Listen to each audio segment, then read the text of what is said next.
Can you imagine a person who is unable to speak even two sentences together on a public platform can lead his nation to independence? The answer is yes.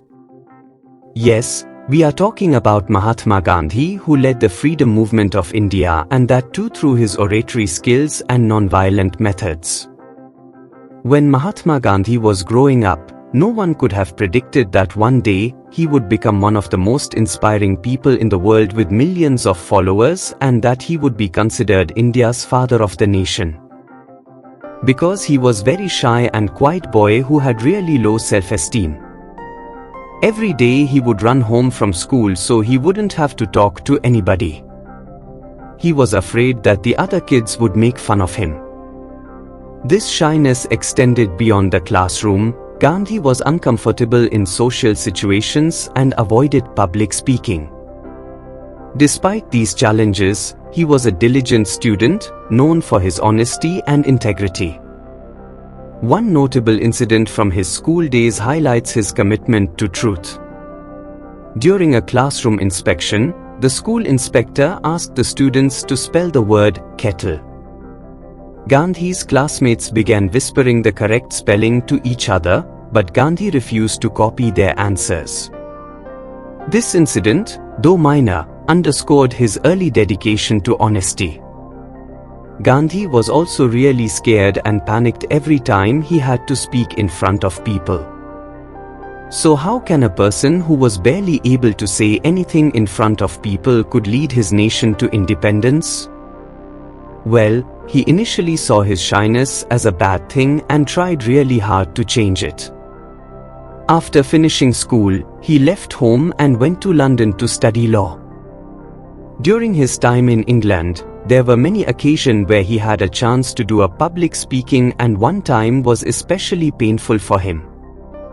A meeting was called by the community known as Vegetarian Society at a restaurant in London, and Gandhi was to give a speech on the benefits of vegetarianism. Gandhi had prepared his speech well in advance and rehearsed it multiple times as well, but when his turn came to speak in public, he panicked and was tongue-tied. His vision became blurred and he was trembling from fear. He could barely manage to speak only a line from his well-practiced speech and drew a blank after that. So much so that some other member had to read out his speech to handle the situation. The fear of public speaking remained a burden for Gandhi and followed him later as a lawyer. The day after he passed his exams and became a lawyer, he returned to India, but sadly, he then found out that his mom passed away. During his first case before a judge, he was very nervous and panicked again. I stood up, but my heart sunk into my boots.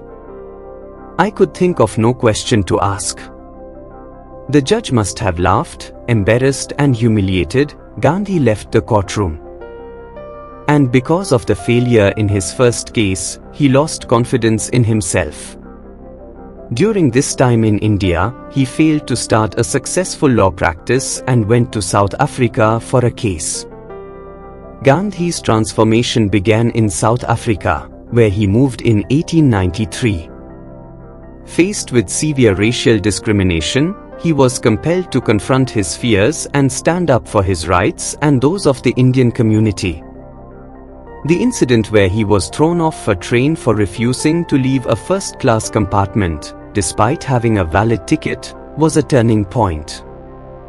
This injustice ignited a fire within him to fight against inequality. His stay in South Africa became one of the most important experiences in his life. Slowly, he became more confident and made his mark as an honest lawyer who would always fight for what he believed. After being a lawyer for 20 years, he gave up the practice and devoted all of his energy to public service and began a peaceful campaign for civil rights. His stay in South Africa was the perfect training for Gandhi because he would become the man who would lead his country to freedom. Mahatma Gandhi led the freedom movement in India for independence from the British rule. He developed the philosophy of satyagraha, or non-violent resistance, which became the foundation of his leadership. Through these efforts, he gained confidence and a sense of purpose, gradually overcoming his shyness. When Gandhi returned to India in 1915, he applied the principles he had honed in South Africa to the Indian independence movement. His leadership in various movements, such as the Non-Cooperation Movement, the Dandi March, and the Quit India movement, showcased his ability to inspire and mobilize millions. By creating massive peaceful campaigns, he has become one of the most inspiring people in the world, and throughout India, he is known as the father of the nation. Today he left this world by the hand of another person, but he will always be remembered as the hero who touched the lives of billions of people.